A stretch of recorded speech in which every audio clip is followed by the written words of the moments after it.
Well, certainly, Leanne, today is the deadline. Perhaps,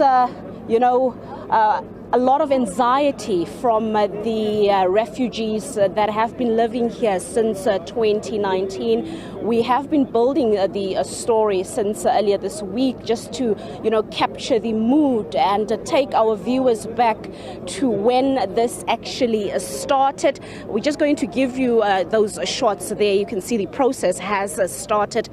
Of course, sheriff of the court that is giving the eviction order just to obviously inform them. And what is currently happening is they are given a chance to obviously leave voluntarily, get into the buses that are here to take them to Lindela. And if, of course, they still refuse, then law enforcement will take over.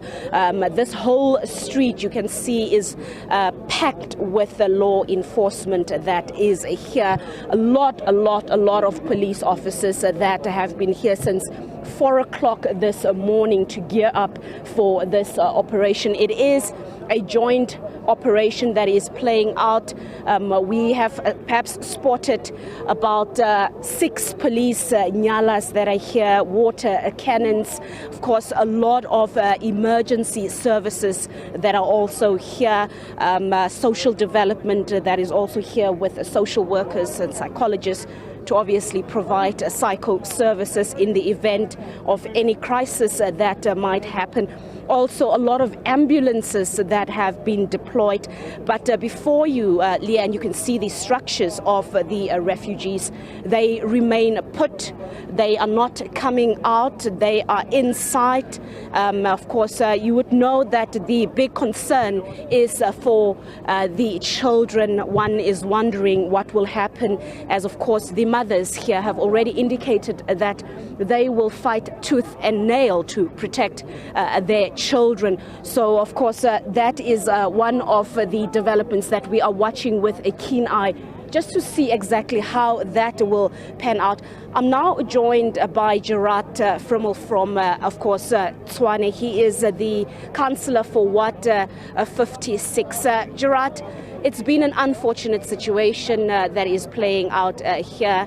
The city, of course, obtained a court order based on the bylaws, the city bylaws that have been violated by the refugees that are camping here on the pavements of the UN.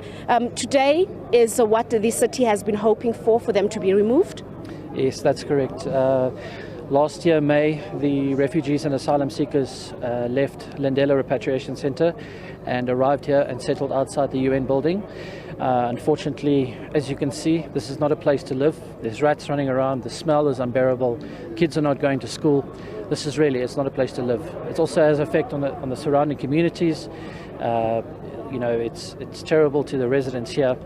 And again, it's not a place to live. So the city had no choice but to go to the courts and ask the courts for their assistance. And I'm grateful here that we're standing here today and that this eviction is going out, so that these refugees can be taken back to Lindela. The children can get accommodation, a bed over their head, a roof over their head. They have a nice bed to sleep in, food every day, and they have the opportunity to go to school. There's been a lot of outcry about their human rights, their dignity, many of them saying that they have fled war in their respective countries, such as the DRC and Burundi, where there was a lot of conflict, and they simply can't go back. But they're also scared to go back to Lindela, where they were before, saying that they were abused, they faced a lot of unhealthy conditions there. How is the city perhaps intervening there to make sure that at least their dignity is protected? All right, so what needs to be understood is that these group of protesters have refused all help from any government agency, whether it be the City of Tshwane, the Department of Home Affairs, Department of Social Development. They want nothing to do with any South African government agency.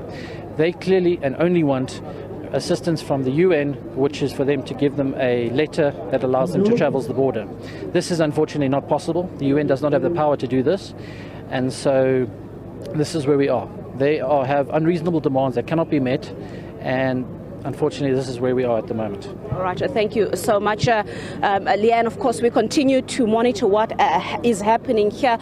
We have heard from the UN appealing on the refugees earlier this week to not resist the eviction, to not fight, saying that they hope that this process can be conducted peacefully, and that is what we've heard from all the officials that are here. But of course, saying that the court order has to be respected, it has to be enforced, they have to be gone by today. But the refugees are saying that they're not going anywhere. They're willing to die right here on the spot. We continue to monitor what is happening here. For now, we're going on an ad break.